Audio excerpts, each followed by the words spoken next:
काम करो ऐसा कि पहचान बन जाए, हर कदम चलो ऐसा कि निशान बन जाए। Hello friends, this is Dharmendra Singh. Welcome back in the digital classroom of the new coaching institute Bhopal. दोस्तों, आज की क्लास में हम पढ़ने वाले हैं सिंप्लीफिकेशन के कुछ क्वेश्चन, जिनमें से लगभग हर एक एग्जाम में एक दो क्वेश्चन जरूर पूछे जाते हैं। तो आज हम उन्हीं क्वेश्चन को कुछ इजी मेथड से, कुछ एक यूनिक मेथड से, कॉन्सेप्ट से उनको सीखने का प्रयास करेंगे और प्रयास करेंगे कि बिना पेन उठाए, बिना कलम उठाए उन क्वेश्चंस का आंसर हम फाइंड कर सकें, निकाल सकें। अंडर 5 सेकेंड्स हम उन क्वेश्चन को सॉल्व कर सकें। और आशा करता हूं कि आपको भी ये कॉन्सेप्ट इजीली समझ में आ जाएगा और डेफिनेटली आगे आप जो भी एग्जाम देंगे उन एग्जाम में आप इस टाइप के क्वेश्चंस कभी भी छोड़ के नहीं आएंगे। तो चलिए बढ़ते हैं हम आगे इस यूनिक कॉन्सेप्ट्स को सीखने के लिए, और आप भी बने रहिए मेरे साथ अंत तक क्लास को और भी इंटरेस्टिंग बनाने के लिए। तो दोस्तों, ये है हमारे कुछ क्वेश्चन। तो चलिए आइए इसको हम देखते हैं कैसे हम इसको सॉल्व कर सकते हैं। सबसे पहले हम देखते हैं, हमारे पास पहला क्वेश्चन दिया गया है x upon 5 is equal to y upon 8, then find the value of x plus 5 upon y plus 8। इसको हम डायरेक्टली कैसे सॉल्व कर सकते हैं बिना पेन उठाए, इसका हम डायरेक्ट स्क्रीन पे देख के हम सॉल्व कर सकते हैं इसको। तो सबसे पहले हम देखते हैं x के अपॉन में जो 5 लिखा है, x की वैल्यू, इसका वैल्यू फाइंड करने के लिए हमें x और y की वैल्यू चाहिए होगी। और x और y की वैल्यू हम यहां से कैसे फाइंड कर सकते हैं? तो सबसे पहले हम यहां देखें, एक बीच में इक्वल लगा हुआ है, मतलब x की वैल्यू, x के नीचे जो नंबर है वो x की वैल्यू है और y के नीचे जो नंबर है वो y की वैल्यू है। तो x की वैल्यू 5 है, y की वैल्यू 8 है। यहां हम x की जगह 5 रख देंगे, x की वैल्यू 5 है, y की वैल्यू 8 है। x की जगह हम 5 रख देंगे, ये 5 प्लस 5, और y की जगह हम 8 रख देंगे, 8 प्लस 8, और ये हो जाएगा 10 अपॉन 16। 2 5 जा 10, 2 8 जा 16, और 5 अपॉन 8 हमारा आंसर हो जाएगा C। तो आई होप समझ में आ गया होगा। ऐसे कुछ क्वेश्चंस होते हैं जिनमें बीच में इक्वल लगा होता है और x के अपॉन में या y के अपॉन में जो वैल्यू लिखी होती है वही और x y की वैल्यू होती है, और उसको हम इस टाइप के किसी भी सम्स में, किसी भी सवाल में हम यहाँ पर वैल्यू रख के उसकी वैल्यू फाइंड कर सकते हैं। तो इसको भी हम x और y को नंबर प्लस करके डायरेक्टली इसको हम सॉल्व कर सकते थे। चलिए इसी तरह से हम दूसरे सवाल को समझने का प्रयास करते हैं। दूसरे सवाल में भी देखें जरा हम, तो ये जो x और y, x upon y is equal to 3 upon 2 है, तो ये सामने जो वैल्यू दी गई है x इज इक्वल टू 3 और y इज इक्वल टू 3, कई बार इस तरीके से लिख दिया जाता है तो कई बार इस तरीके से लिख दिया जाता है। अब अपन देखें, क्रॉस मल्टीप्लाई में 3x के नीचे आ सकता है और ये y क्रॉस मल्टीप्लाई में उधर चला जाएगा। सिमिलर इसमें भी हो सकता था, y जो 5 है क्रॉस मल्टीप्लाई में उधर चला जाता है, y क्रॉस मल्टीप्लाई में इधर आ जाता। तो यहाँ पर x की वैल्यू 5 और y की वैल्यू आपकी 8 हो जाती, और सेम उसको थोड़ा सा कन्वर्ट करके ऐसा लिख दिया। तो यहाँ पर हम देखें, x की वैल्यू हमारे पास 3 है, y की वैल्यू 2 है, तो यहाँ हम x की जगह 3 रख देंगे और y की जगह 2 रख देंगे, तो हम इसको यहाँ पर इजीली सॉल्व कर पाएंगे। x की जगह हमें रखना है 3, 3 का स्क्वायर है, 3 3 जा 9, 9 2 जा 18, प्लस यहाँ मैं डायरेक्टली सॉल्व कर रहा हूँ तो आप समझ रहे हैं, जरा ध्यान दीजिएगा। x की वैल्यू 3 है, x की जगह 3 रखेंगे, 3 का स्क्वायर हो जाएगा 3 3 जा 9, और 9 का 2 में इंटू करेंगे, 9 2 जा 18, प्लस y की वैल्यू 2 है, y की जगह 2 रखेंगे, 2 का स्क्वायर है 2 2 जा 4, और 4 3 जा हो जाएगा ये 12 अपॉन में ये x की जगह वापस हम 3 रखेंगे, 3 3 जा 9, 9 3 जा 27, माइनस y की जगह हम 2 रखेंगे, 2 2 जा 4, 4 2 जा 8। तो यहाँ पर आप देख रहे हैं 18 और 20 हो जाएगा 30, और 27 में से 8 माइनस करेंगे 19, मतलब आंसर आपका यहाँ पर भी सी वाला। तो आई होप ये भी समझ में आ गया होगा कैसे हम डायरेक्टली यहाँ पर डायरेक्ट वैल्यू रख के इनको प्लस या माइनस करके इजीली हम आंसर फाइंड कर सकते हैं। तीसरा भी हम देखें, कुछ इसी तरह का सवाल है। सबसे पहले हम यहाँ पर देखें, a की वैल्यू हमारे पास 5 है, b की वैल्यू हमारे पास 6 7 है, बीच में इक्वल लगा हुआ है इसलिए, और यहाँ पर देखें हम c की वैल्यू, हमें इसकी वैल्यू निकालने के लिए a और c, b और d चारों की वैल्यू पता होना जरूरी है। तो यहाँ पर हमने देखा a की वैल्यू 5, b की वैल्यू 7 और c की वैल्यू 2a है। तो यहाँ जो a की वैल्यू 5 है वो a की वैल्यू को हम इधर रख देंगे a की जगह, तो बिकॉज 2 और a मल्टीप्लाई में है, तो ये जो 5 की वैल्यू हम यहाँ रखेंगे तो 2 5 जा 10 हो जाएगा। यहाँ पर c upon d is equal to a की जगह 5, a की वैल्यू 5 है तो इस a की जगह हमने 5 रखा, दोनों मल्टीप्लाई में है इसलिए 2 5 जा 10, और b की वैल्यू 7 है तो यहाँ b की जगह हमने 7 रखा, 7 3 जा 21। अब हम देखेंगे सी की वैल्यू 10 है, डी की वैल्यू 21 है और ए की 5 है, बी की 7 है। इसमें हम रख देंगे ये ए और सी है तो ए की वैल्यू 5 इंटू सी की वैल्यू 10 अपॉन में बी की वैल्यू 7 इंटू डी की वैल्यू 21।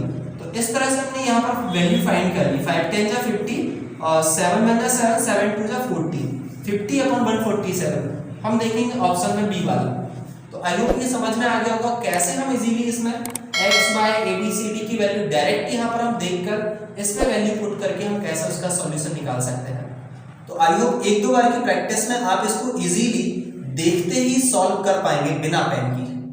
तो चलिए इसी तरह के कुछ और क्वेश्चन, कुछ और लेवल के क्वेश्चन हम करने का प्रयास करते हैं आगे। दोस्तों ये हमारे इसी तरह के कुछ और सवाल, तो चलिए आइए इनको हम सॉल्व करने का प्रयास करते हैं यहाँ पर। तो सबसे पहले हम देखते हैं हमारे पास x upon y is equal to 4 upon 5 है। देन हमें फाइंड इसकी वैल्यू करना है।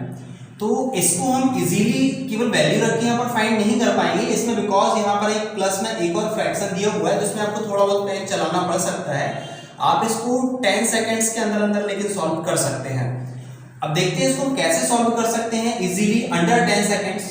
तो सबसे पहले जैसे कि पिछले कॉन्सेप्ट्स में पिछले 3 सवालों में हमने देखी ए x और y की वैल्यू हम यहाँ से डायरेक्टली पता कर सकते हैं। इक्वल लगा हुआ है और x upon y is equal to 4 upon 5 है। ये जो रेशो है इस रेशो को इक्वल है, तो x की वैल्यू 4 y की वैल्यू 5 है। तो यहाँ पर हम डायरेक्टली वैल्यू तो रख सकते हैं, जैसे ये पहले 4 अपॉन 7 लिख दिया प्लस यहाँ 2 है, y की जगह हम रख सकते हैं 5, 2 5 जा 10 माइनस का है x की वैल्यू हमारे पास है 4 और अपॉन में 2 बाय 2 इंटू बाई की वैल्यू 5 है और प्लस में है 4। तो अब हम देखते हैं यहाँ पर 2 5 10, 10 में से 4 जाएगा तो ये देखते हैं पहले 4 अपॉन 7 प्लस 2 5 10, 10 में से 4 जाएगा 6 अपॉन 2 5 10, 10 और 4 हो जाएगा यहाँ पर 14। और अब हम देखते हैं यहाँ पर ये जो कैंसिल हो रहा है ऊपर नीचे, तो कैंसिल कर दें 2 3 जा 6, 2 7 जा 14 और अब हमारे पास बचा 4 अपॉन 7 प्लस 3 अपॉन 7। अब दोनों का ये हर एक जैसा है तो एक बार लिख लेंगे और 4 और 3 हो जाएगा 7, 7 से 7 कैंसिल हो जाएगा, आंसर आएगा 1 और ये हो जाएगा यहाँ पर बी वाला। तो आई होप समझ में आ गया होगा। ये फ्रैक्शन वाले कुछ सवाल ये सेम डिनोमिनेटर है, तो फ्रैक्शन के लिए मैंने एक अलग से वीडियोस बनाई है, तो आप वो फ्रैक्शन की भिन्न वाली वीडियोस देख लेंगे, उससे आपकी फ्रैक्शन में कभी भी कोई प्रॉब्लम्स नहीं आएगी। तो चलिए अब हम देखते हैं यहाँ पर सेकंड वाला क्वेश्चन। सेकंड वाले क्वेश्चन में नेक्स्ट वाले क्वेश्चन में यहाँ पर क्या दिया गया है, x upon 2y is equal to 6 upon 7। तो यहाँ पर हम डायरेक्टली ये नहीं कह सकते कि x की वैल्यू तो हम देख सकते हैं कि x की वैल्यू 6 है, लेकिन हम ये नहीं कह सकते y की वैल्यू यहाँ पर 7 है, बिकॉज y के साथ में 2 का मल्टीप्लाई है। तो हम एक काम कर सकते हैं कि 2 को केवल 2 को क्रॉस मल्टीप्लाई में वहां पर भेज देंगे। तो जब ये 2 क्रॉस मल्टीप्लाई में वहां पर जाएगा तो 2 6 हो जाएगा 12 और 6 की जगह हो जाएगा 12 और अब आपकी x की वैल्यू 6 ना होकर x की वैल्यू हो जाएगी 12 और y की वैल्यू आपकी 7 ही रहेगी, बिकॉज आपने 2 को वहां पर भेज दिया, यहाँ पर केवल y बचेगा। तो y की वैल्यू 7 है और x की वैल्यू 12 है। अब आप इसको इजीली सॉल्व कर पाएंगे। तो यहाँ पर देखेंगे x की जगह 12 माइनस y की जगह 7 अपॉन में 12 प्लस 7, 12 में से 7 जाएगा तो यहाँ पर आपके पास आ जाएगा 5, 12 और 7 हो जाएगा यहाँ पर 19 और प्लस में आप देख रहे हैं 14 अपॉन 19 आपके पास यहाँ पर है 14 अपॉन 19। अब देखें दोनों का डेनोमिनेटर सेम है तो एक बार लिख लेंगे, दोनों का हर एक जैसा है तो एक बार लिखेंगे और 14 और 5 यहाँ पर हो जाएगा 19, 19 अपॉन 19, 19 में से 19 आंसर आ जाएगा 1। तो आई होप समझ में आ गया होगा, ये भी बहुत इजी सम था और इजीली हमने यहाँ पर इसका आंसर फाइंड कर लिया है। तो समझ में आ गया इस टाइप की कॉन्सेप्ट में जब कभी भी x या y के साथ किसी नंबर का मल्टीप्लाई होगा तो उसको हम सबसे पहले क्रॉस मल्टीप्लाई भेज देते हैं, तब यहाँ पर हम प्योर वैल्यू वहाँ पर फाइंड कर सकते हैं और इसके बाद हम इसमें पुट करके इसको सॉल्व करके इजीली हम आंसर निकाल सकते हैं। और ये है अब हमारे पास यहाँ पर तीसरा सवाल। तीसरे सवाल को हम देखते हैं। यहाँ पर हमारे पास a upon b is equal to 4 upon 5 and b upon c is equal to 15 upon 16। Then find हमें c square minus a square plus c square plus a square हमें ये फाइंड करना है, बताना है। तो सबसे पहले हम यहाँ पर देखें a अपॉन b, इसमें b आपके पास दो दिए गए, एक b a b दिया गया है, एक b a दिया गया है। b में यहाँ पर वैल्यू कुछ और है, यहाँ पर वैल्यू कुछ और है। तो यहाँ पर आप इसमें a और c की वैल्यू यहाँ से डायरेक्ट उठा के नहीं रख सकते, बिकॉज यहाँ पर रेशो a और b का अलग है, जिसमें b की वैल्यू अलग है और b और c के रेशो यहाँ पर इसमें b की वैल्यू अलग है। तो यहाँ पर आप या तो दोनों में b की वैल्यू सेम करनी होगी या फिर आप कैसे भी करके यहाँ से a और c की जो वैल्यू निकालेंगे एक्यूरेट वैल्यू निकाल के यहाँ पर आप रख सकते हैं। तो इसको मैं आपको दो तरीके से सॉल्व करना बताता हूं। तो सबसे पहले यहाँ पर देखिए आप, या तो इसमें जो b की वैल्यू है इस b की वैल्यू को सेम बनाएंगे। तो पहले हम इसको b की वैल्यू को सेम बनाते हैं। b की वैल्यू को सेम बनाने के लिए जैसे हम देख रहे हैं यहाँ पर 15 है, इस वैल्यू को 15 बनाने के लिए हमें इसमें 3 से इंटू करना पड़ेगा। जब नीचे 3 से इंटू करेंगे तो ऊपर भी हमें 3 से इंटू करना होगा। तो ये हो जाएगा 4 3 जा 12 और ये हो जाएगा 5 3 जा 15। अब यहाँ पर b की वैल्यू 15 और यहाँ पर भी b की वैल्यू 15 हो जाएगी। ऐसा करके आपकी a की वैल्यू 12 और c की वैल्यू 16, c की जगह 16 और a की जगह 12, c की जगह 16 a की जगह 12, स्क्वायर लगाए तो स्क्वायर भी करना होगा आपको। तब यहाँ पर आप इसकी जो है वैल्यू, एक्चुअल वैल्यू यहाँ पर इसको फाइंड कर सकते हैं, जो कि आपको ऑप्शन में मिल जाएगी। एक तो तरीका ये है। दूसरा, इससे भी इजी तरीका जो हम यहाँ पर देखें, तो जैसे हमारे पास जब भी ए और बी, ए बी और बी सी का रेशो दिया गया है, तो इसमें हम डायरेक्ट ए सी की वैल्यू कैसे निकाल सकते हैं। तो हमें ए अपॉन सी निकालना है, तो हम यहाँ पर ए अपॉन बी और बी अपॉन सी ये हम कर सकते हैं। A upon B is A upon C is equal to A upon B into B upon C. इस ए सी को हम इस तरीके से लिख सकते हैं, बिकॉज बी से बी कैंसिल हो जाएगा, A upon C, A upon C is equal to A upon C, LHS RHS equal है, देयर इज नो चेंजिंग। तो यहाँ पर आप ए सी को इस तरह से लिख सकते हैं, A upon B into B upon C. और यहाँ पर देख रहे हैं ए अपॉन बी का जो वैल्यू था वो 4 अपॉन 5 था, 4 अपॉन 5, और बी अपॉन सी का जो वैल्यू था वो 15 अपॉन 16 था, 15 अपॉन 16। और यहाँ से आप कैंसिल कर देंगे, 5 3 जा 15 और ये 4 4 जा 16। अब आपके पास यहाँ 3 है और अपॉन में 4, ए और C, A upon C is equal to 3 upon 4, मतलब ए की वैल्यू 3 और सी की वैल्यू यहाँ पर 4 आ गई। अब यहाँ पर आप डायरेक्ट ए और सी की वैल्यू रख दीजिए। तो सी की जगह हम यहाँ पर 4 रखेंगे, 4 4 जा 16 हो जाएगा, स्क्वायर लगा हुआ है इसलिए 4 4 जा 16 माइनस ए का स्क्वायर है, ए की वैल्यू 3 है, 3 3 जा 9 और नीचे देखेंगे 16 प्लस 9, 16 में से 9 जाएगा तो 7 और 16 प्लस 9 हो जाएगा 25। एक अपना आंसर 7/25 इस तरीके से भी आ सकता है। और जो दूसरा तरीका मैंने बताया वैसे भी आप सॉल्व करेंगे तो वैसे भी आपका आंसर आ सकता है। दोनों का अपन ने b की वैल्यू दोनों में सेम बना ली, तो यहाँ पे b की वैल्यू सेम होने से a की वैल्यू और c की वैल्यू यहाँ पर एक्चुअल है और c और a की वैल्यू यहाँ पर रख के निकाल सकते हैं, तब भी आपका 7/25 ही आएगा। तो आई होप समझ में आ गया होगा। इस टाइप के सम्स में हमें जब दो वैल्यू दी गई है तो ये सेम बना लेते हैं, और ए बी या बी सी इस टाइप का रेशो दिया गया होगा तो हम इस तरह से उसका वैल्यू यहाँ पर निकाल सकते हैं। तो आई होप ये भी समझ में आ गया होगा।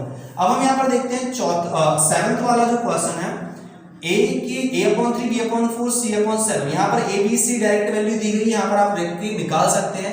तो आप इसका आंसर आप करके बताएंगे और इसका आंसर आप मुझे कमेंट बॉक्स में कमेंट करके बताएंगे। अगर आप कमेंट करके इसका आंसर बताएंगे तो मैं समझ जाऊंगा कि आपको ये जो कॉन्सेप्ट है इजीली समझ में आ गया है। तो चलिए इसी टाइप के हम एक दो सम्स और देख लेते हैं जो कि इससे थोड़े से अलग हैं। उसके लिए मैं यहाँ पर इसको रफ कर देता हूँ, या तो आप इसका स्क्रीनशॉट ले लीजिए या फिर आप इसको नोट भी कर सकते हैं।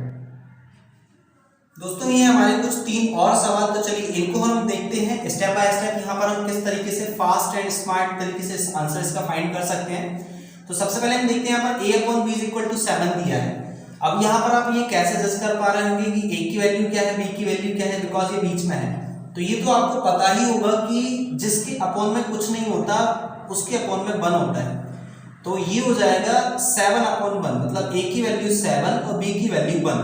अब आप इसको इजीली निकाल पाएंगे, a की जगह 7 रख देंगे, b की जगह 1 रख देंगे, तो ये हो जाएगा आपका 8/6 और इसको ऊपर नीचे कैंसिल कर दीजिए, 2 4 जा 8, 2 3 जा 6, 4/3। आप इसमें यहाँ पर देख रहे हैं 4/3 कहीं पर भी आंसर नहीं है, तब आपको इस कंडीशन में इसको जो है 4/3 को मिक्स फ्रैक्शन में कन्वर्ट करेंगे, तो 3 1 जा 3, 1 बचा और ये हो जाएगा 3, 3 1 जा 3 और 1 4/3। इस तरह से आप यहाँ पर देख रहे हैं। अब आपका सी ऑप्शन मिल जाएगा यहाँ पर। तो आई होप समझ में आ गया होगा किस तरीके से हमने यहाँ पर ए और बी को वैल्यू निकाल के सब पुट करके ये हमने यहाँ पर ऑप्शन सी फाइंड कर दिया यहाँ पर। और इसी तरह से हम देखते हैं 9th क्वेश्चन में हमारे पास देख रहे हैं थोड़ा सा कॉम्प्लिकेटेड दिख रहा है, यहाँ पर ना आसान नहीं दिख रहा है। यहाँ पर x की वैल्यू y की वैल्यू कैसे निकालेंगे, लेकिन इसको भी हम बिना पेन चलाए इजीली हम फाइंड कर सकते हैं। कैसे फाइंड कर सकते हैं ध्यान दीजिएगा यहाँ पर। अब आप देख रहे हैं आपको x और y की वैल्यू चाहिए, इसका आंसर निकालने के लिए आपको x और y की वैल्यू चाहिए। तो यहाँ पर आपका x और y का रेशो दिया हुआ है, लेकिन उनके साथ कोई नंबर का इनटू है। तो आपको पता होगा कि जब सामने मल्टीप्लाई की कंडीशन होती है तो आमने सामने भी नंबर कैंसिल हो जाते हैं। तो ये जो 3 है, या फिर आप ऐसा समझ सकते हैं कि 3 जो है नीचे क्रॉस मल्टीप्लाई में जाएगा, नीचे 3 जाएगा तो 3 से 27 कैंसिल हो जाएगा। 2 आपका क्रॉस मल्टीप्लाई में ऊपर जाएगा तो 2 से 22 ऊपर नीचे कैंसिल हो जाएगा। और हम चाहें तो आमने सामने भी कैंसिल कर सकते हैं, तो ये हो जाएगा 2 1 जा 2 2 1 जा 2 और ये हो जाएगा 3 7 जा 21। और अब आप देख रहे हैं आपकी x की वैल्यू 7 है और y की वैल्यू 11 है। y के सामने 11 है, x के सामने 7 है, बीच में इक्वल लगा हुआ है। x की वैल्यू आपके पास 7 आ गई, y की वैल्यू 11 आ गई, यहाँ पर रख दीजिए। y की जगह हमने रख दिया 11 और x की जगह रख दिया 7। 11 में से 7 जाएगा तो आंसर आ जाएगा आपका 4 और ऑप्शन में आप देख रहे हैं आपका बी। इट मींस ये तो आपका इसका कोई रोल ही नहीं था क्वेश्चन में, या आप इसका रोल भी होगा तो आप बिना रोल के आप x और y की वैल्यू यहाँ से निकाल के डायरेक्ट आप आंसर निकाल सकते हैं, इसको बिना हाथ लगाए। तो आई होप समझ में आ गया होगा कैसे आप इजीली इसको फाइंड कर सकते हैं y माइनस x की वैल्यू यहाँ पर। और इसी तरह से हम देखते हैं नेक्स्ट क्वेश्चन में। अब हम यहाँ पर देखिए नेक्स्ट क्वेश्चन में सिमिलर हमें यहाँ पर दिख रहा है कि इसका हम यूज नहीं करेंगे, तब भी हम यहाँ पर देखें x की वैल्यू तो हमें दिख रही है 5 है, लेकिन यहाँ पर x प्लस y अब ये 2 है, तो यहाँ पर हम x और प्लस y की वैल्यू यहाँ पर 7 कैसे यहाँ पर हो सकता है। या फिर आप बोले x plus y is equal to 7, यहाँ पर x प्लस y रखेंगे, एलिमिनेशन मेथड से हम यहाँ पर सॉल्व कर लेंगे, तब भी आप यहाँ पर देखेंगे आपके पास यहाँ पर वैल्यू नहीं है। या फिर इसको एक और आसान तरीका यहाँ पर ये है कि x इज इक्वल टू 5 है, ये जो आपके पास x की वैल्यू आ गई है वो x की वैल्यू आप यहाँ रख दीजिए x प्लस y में, आपके पास x plus y is equal to 7 है, ये जो x की वैल्यू यहाँ पर आप रख देंगे x की जगह तो हो जाएगा 5 plus y is equal to 7 और ये 5 उस साइड चला जाएगा तो 5 इज इक्वल टू 7 माइनस 5 और y is equal to 2। x की वैल्यू 5 है, y की वैल्यू 2 है, यहाँ पर आप रख देंगे 5 माइनस 2 और आंसर आ जाएगा 3। तो आई होप समझ में आ गया होगा, ये आपको ऑप्शन यहाँ पर ए मिल रहा है। तो ये थे हमारे कुछ सिंप्लीफिकेशन के क्वेश्चन जिसमें हमें x, y या a b c d की वैल्यू से कोई हमें एक वैल्यू फाइंड करनी होती है, तो कैसे हम उस पर ज्यादा कैलकुलेशन लगाने के बजाय उसको हम इजीली फाइंड कर सकते थे, तो ये हमने आज यहाँ पर सीखा। दोस्तों ये थी हमारी आज की क्लास, आई होप पसंद आई होगी, और यदि वीडियो अच्छा लगा तो वीडियो को लाइक करिए और इसी तरह के जबरदस्त मैथमेटिक्स के कॉन्सेप्ट्स के लिए चैनल को सब्सक्राइब जरूर कर लें, जिससे टाइम पर आपको वीडियोस के नोटिफिकेशन मिलते रहें। And now we will meet again in the next class with a unique concept. Until then, you take care, keep laughing, keep smiling, and keep watching the Unique Coaching Institute Bhopal.